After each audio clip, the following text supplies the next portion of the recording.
Chair from Town Planner Daisy Osho. He said that, Morayo, truth and diplomacy, where is the line? Because in you telling the truth, at times you must deploy some diplomacy. Without that, some truth may consume you. Okay. So that's where it comes about how you say it. Yeah, that was good. So it's in the way you say it, it's also very, very important. You must have some kind of diplomacy. So you know who is the recipient of this thing you're about to say. And then applying diplomacy is how you deliver it, so that it doesn't come back or consume even the person, the receiver. Yes, and I find it very funny when people say, no, you just speak the truth. However you speak the truth, you take it. My sister Nima will say that. But the way you will speak the truth to your father is different to the way you speak the truth to your friend. It's different from the way you speak the truth to your child. Yeah. So if you understand those contexts, why is it tough for you to understand that it's important to use diplomacy in talking to someone? Yes, we may be friends. I love you so much. And because of that, I may overlook what I feel is just her, it's just her thing. But was it right? Was it respectful? Could you have done it better? You can do it better. I'm saying in community, it's all part of community. It's emotional intelligence. We're always talking about this emotional intelligence. What exactly does it mean? Okay. You're putting your sensitivities and the other person into consideration. So you're not taking the truth away. You're not being less honest. But you're also putting that person.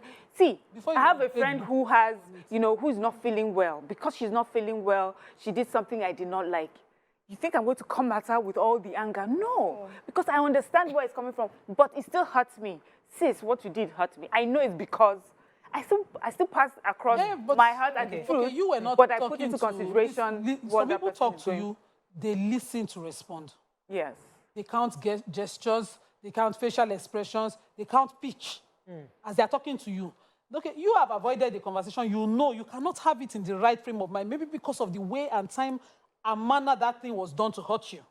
So you are trying to avoid this confrontation because you just cannot have that conversation and feel whole. There are times I've had conversations with people and I go back and I'm regretting that, I wish I never had this conversation because I've expressed so much. You cannot really control that expression. And the person will be like, no. And recently someone asked me for something and I said, I won't do that thing because the consequence of it will lie with me. And he was like, what do you mean by that?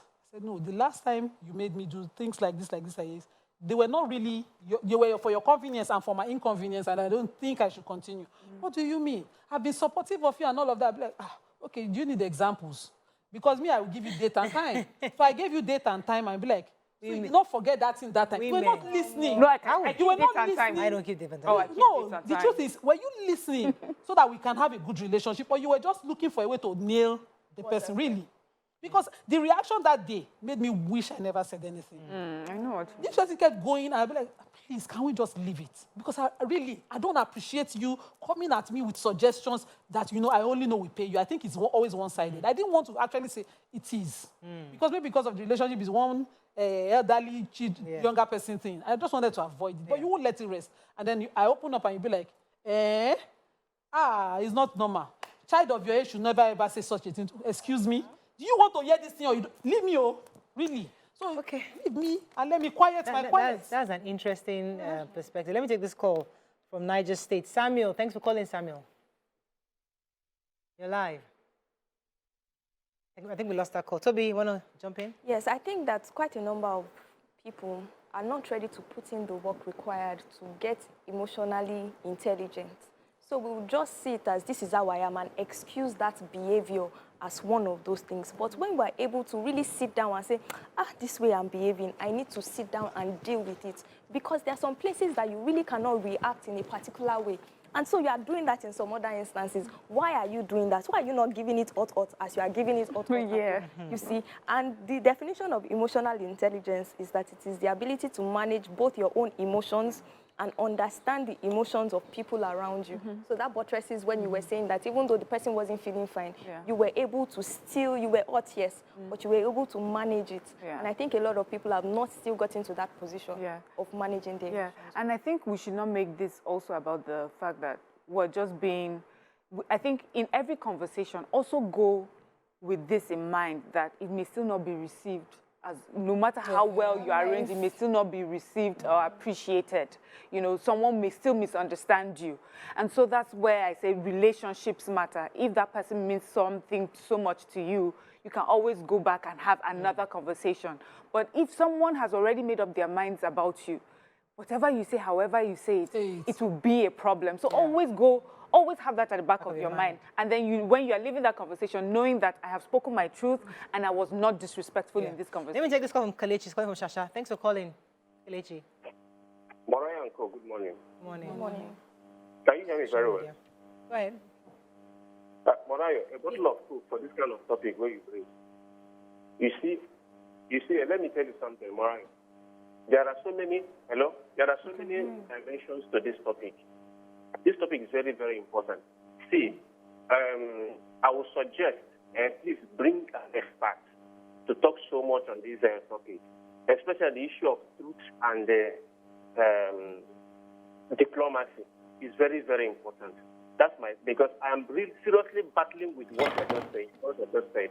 I suffered untold inferiority complex because of the way our parents treated us. You can imagine whenever our father was around, my sisters would go and hide under the bed because of the way he treated us. So I'm still struggling with it. So if you will bring an expert to talk about it, I'll be very, very happy. Thank you very much, Kelechi. So we're still going back to how we are raising our kids, because the modern child will tell you, when a child is in school, and she said that they didn't allow me to talk, or the teacher did not pick me. I think I mentioned it here, where my daughter was saying that, oh, she did very well and she wasn't picked. And I said, no, you have to open up and tell them. But how do we how do we raise our children to be confident, speak their mind, but yet apply wisdom? You know where, when, and even how to say their truth, because that's the new thing. Speak your truth. Say it as it is. Be confident, you know. How do we marry it? Can we first of all put emotional intelligence in perspective? It is a two-way thing. Yeah, definitely. Because the way we put it is always when we are receiving something. It's not always from your side. You that you want to have a conversation, are you ready emotionally for that conversation? When you're ready for it, you really don't. I relate a lot with younger people. In fact, I have more Gen Zs that are closer to me in the name of mentorship, we become family, that I relate with. And I don't clash with them. I understand when they talk to me out of... In fact, I joke about it and I don't carry the respect, madam, all of that on the head. Because that's how they are wired to talk. But the relationship is so important to me. I look at all the good they give, that I don't disrespect them right back. Emotional intelligence means that you yourself are ready. Somebody who's had the relationship with you, putting so much work into it, and you see something dwindling recently, and then you feel that, oh no, there must be a perspective and way you put it to me. You know Yolu is in her 60s. She's not by any standard my mate. But we've related all these years because she knows, oh, when she's upset, this is how she'll talk. And when she's not upset, this is how she talks. So there are things that she wants to say to me. She'll wait until maybe I'm in a particular place and say, I've been trying to call your attention to this because I don't want it to be when you are upset with that issue. That's love in a relationship. Yeah. That's love. There's no other way to see it. But somebody who doesn't really love you will want to have a conversation because they want to nail you. Yeah. And the case in reference is addressing it, and we're not seeing it. It's been a game that's been played. In those days, they'll say, you cannot tell an adult that they're lying. Yes. So you want to diplomatically tell an adult that she's lying. You'll now be going all in circles. Yeah, I gotta do it. You do it, and the adults still forward. They'll say, "Okilon fact, but she often your mother Jenny," and still does that to you. But a mature adult will now come and be like, "Oh, I didn't know." And you know, because it's me, you are going to forgive me anyway. I'm really sorry. That's a proper intelligence. It's a two-way thing. But some adults will be manipulative and say, "You're just so offended." Yeah. You don't. Let me take this call from Chioma. I don't box you in. Chioma, thanks for calling. Trying to talk about. You're live. Thank you. Good morning. I'm Chioma. Morning, Chioma. Yeah, I'm welcome to the first-time caller. Oh, happy for you. I just want to say I appreciate what you people do each morning. Thank you make you. my morning every day. Thank you. I just want to lend my contribution to what you are discussing. I just want to say that most of us are not ready for the truth. Even when they cajole people to say your mind, there is no problem. But really when you say your mind, they feel hurt. So that's why the person is saying that you shouldn't open your mouth and say, oh, you should hold back some, because people are not ready to hear the truth most times. So even for me, I've also been a victim of that. Sometimes people will say, let's share, what is the problem? Let's talk. But yet, when you say, they are not even ready to, hear what you are saying. And before you know, you'll be tagged as the wrong person. And even Even people, even if it's in a group, you'll be seeing the way they will look at you as this one is really different, just because you are saying your mind and you are saying the truth. Somebody said, thank you very much, Chema, for your thoughts. The Bible says, don't get into an argument with a fool, else you begin to look like him or her. Reply a fool, lest he thinks he is wise. The thing now is to ask for wisdom, to know which fool we are dealing with per time. And if it's a fool that needs a response from us, so as to do. So my question is, if you are the person that have chosen to keep quiet and not engage, I'd rather keep to myself. My question is that healthy? As you are bottling up a lot of emotions, like, you know what, I have this feeling about you, I'm not going to say it because I don't know how you're going to take it. I have this feeling about you, I will just keep it all with me. My question is it therefore healthy for me to just bottle up so many emotions? No. Like, you know what, and just be like, you know, I can't say it before they go and say I'm this. Would you rather that? No, not rather that. And that's not the opposite of being blunt. You know, it's diplomacy that is. To keep it in is not healthy at all. So, but what we're saying is that you may not be the sort of person that wants to have a full-on confrontation where we are shouting and screaming at each other. You are going to. Ma'am, I don't want you to assume my expression means I'm confronting you. I can just say my mind. I'm not. I can even say it nicely, as Toby has suggested. But even no matter how nicely I say it, the way you still take it or receive it is still negative because it's based on your own emotional state of mind at the time. So I say it nicely and respectfully because I don't want to hold that feeling in. But you still receive it negatively. So my question is like, do I just keep it to myself? No, like I said before. As long as you're sure that you have spoken the truth and you've done it as respectfully as you can, you're good.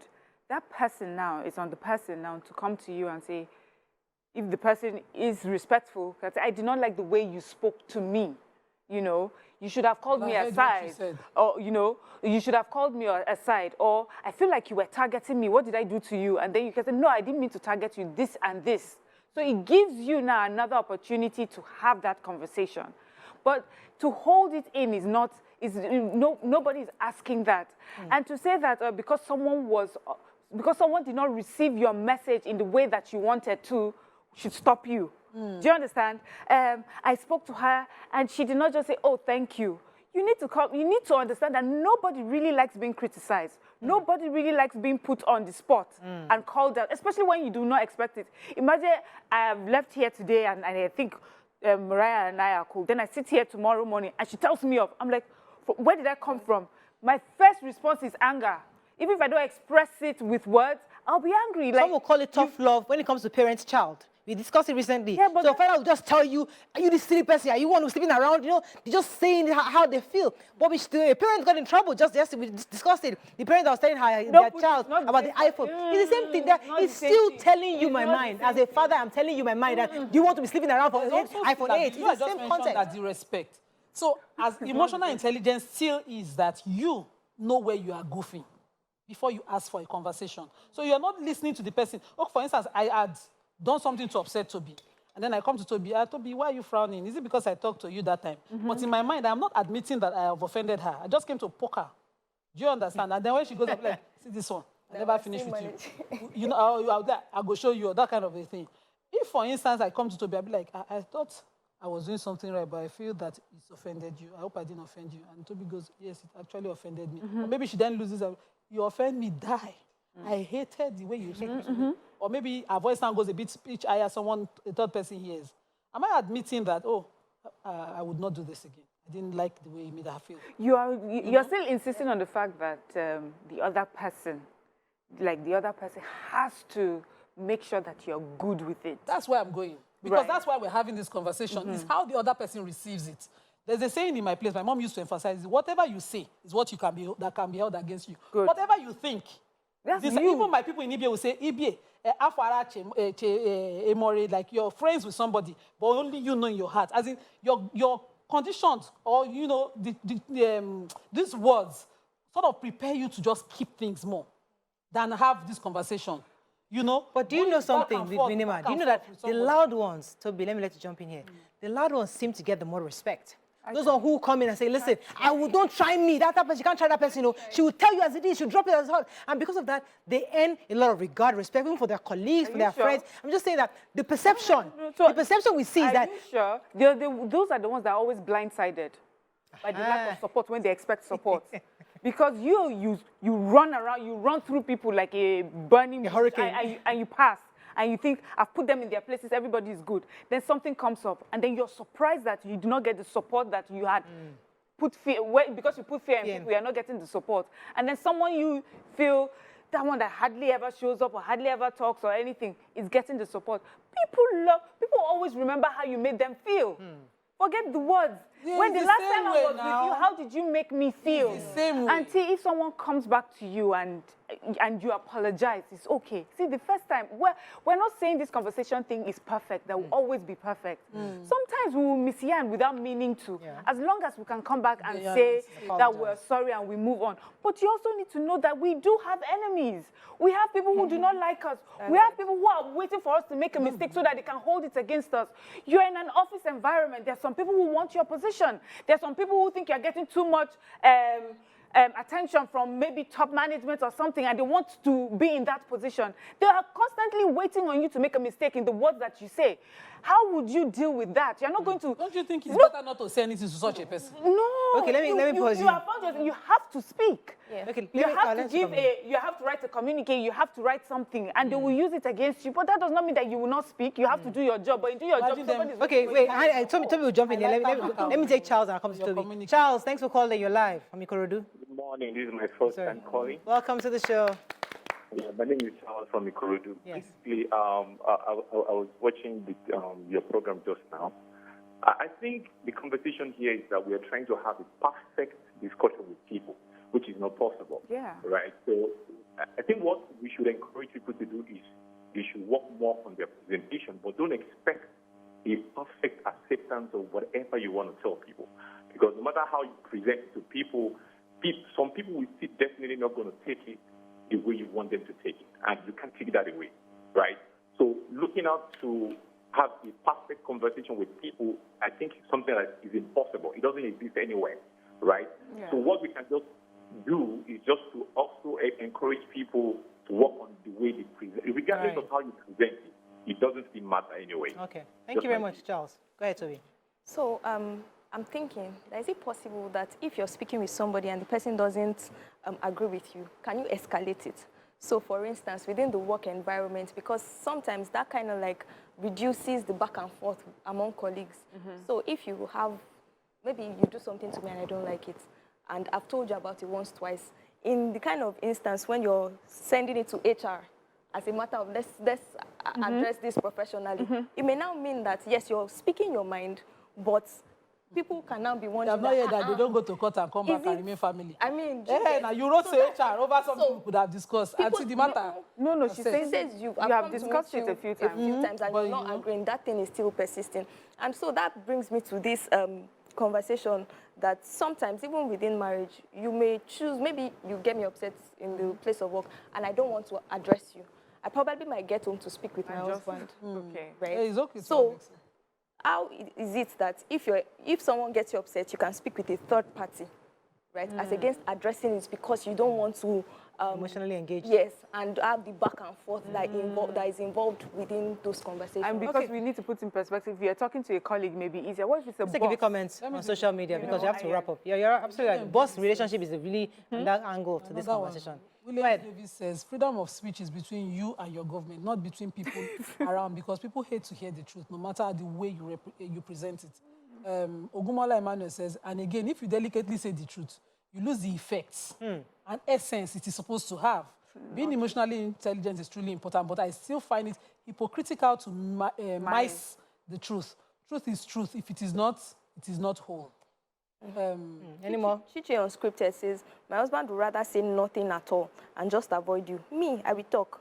I only keep quiet if that's why they work together. I only keep quiet if I'm done with you. Ogumola Emmanuel says, truth is never disrespectful, irrespective of how it is revealed. But understanding the receptors is what is important. Some would like to hear your blunt opinion privately rather than in a congregation.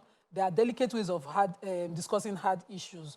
El Danofini says, first as said in a popular song by a popular Nigerian artist, there is freedom of speech, but freedom after speech, I cannot assure. So, but you see, what I read earlier concerning people don't like opinionated people, because can we bring in the cultural part of it because of the kind of people we are? Maybe we see all these opinionated people, you know, all this Western culture where they're speaking their mind, and we're thinking, okay, I can do this. And then we try it. Sorry? Are they? Or, no, I'm just saying, like, sometimes you watch it on TV where you see people so expressive. You see a little child talking to their father, shut up, or you're telling that, Mommy, I know, you know, stuff like, I don't like it, don't touch it, you know. And you're thinking, okay, this is my really confident kids, they're really confident. And you try to implement that in your own home, and okay, let my child speak her mind. And then she goes to grandma, you're stupid, or grandma, shut up, you know. And it's how we are raising our kids. We've not addressed how we are raising our children, because we are raising our children to maybe the examples are not jelly for me. Because a confident child, not necessarily an insultive or abusive. Yeah, but you see, a child doesn't, I don't know she's rude. It's you that will teach her that I am rude. Okay. But what she's feeling right now is grandma is too loud. Grandma, stop singing. You're disturbing me. A child is innocent. They say what they see. Exactly. No, my son once said to my mom, Grandma, why are you walking so slowly? Are you a tortoise? And one said to his grandfather, why are you staring at me like that? Are you a statue? Yeah. The moment the child says, I find somewhere to hide so that they settle between themselves. Because I know the child is innocent. They only say what they see. But you know the way we used to react. They'll say, Oja Funye Jenny, it's your mother that trained you. So we don't react and receive the child, which is why this conversation is so important. Yes. Take it on the way it is. Don't add to it, don't remove from it. If you need to address anything after. So the grandmother should say, yes, I'm the tortoise? No. For instance, my mother laughed. Even my father-in-law laughed at me because he knows the child. I'm saying a child, but how do you raise that child to be mature going forward? So he doesn't want to tell his boss she's a tortoise. If I was the one to say to my mom, why are you walking like a tortoise? She won't take it the way she took it for my son. Yeah. It's two different things. He's a child. Okay, so I'll take it the way. We have to wrap up. See, the truth is, see, that child, I'm sure you're talking of, we're talking 1 to 6 years old. You find that, you know, and many adults, many adults understand that age. And if they don't, you know, you as a parent, my auntie always says this of her son. She says when he was about that age, like all her in-laws had come to visit and they were sitting, her son comes in and said, all of you are frogs. She said she wanted to faint. She called him aside and she taught him, you don't say that to people, you know. So we already know that. But let's say your child is in secondary school and is in trouble and is in boarding school. Do you want your child to be the confident child that can speak up for himself? You know, there are few times I've been worried about my son. We have to run. But that's all we can take. We ran way out of time. That's all we can take on today's show. Hope you learned a few things as we have. See you tomorrow. Bye for now. 2 hours not enough.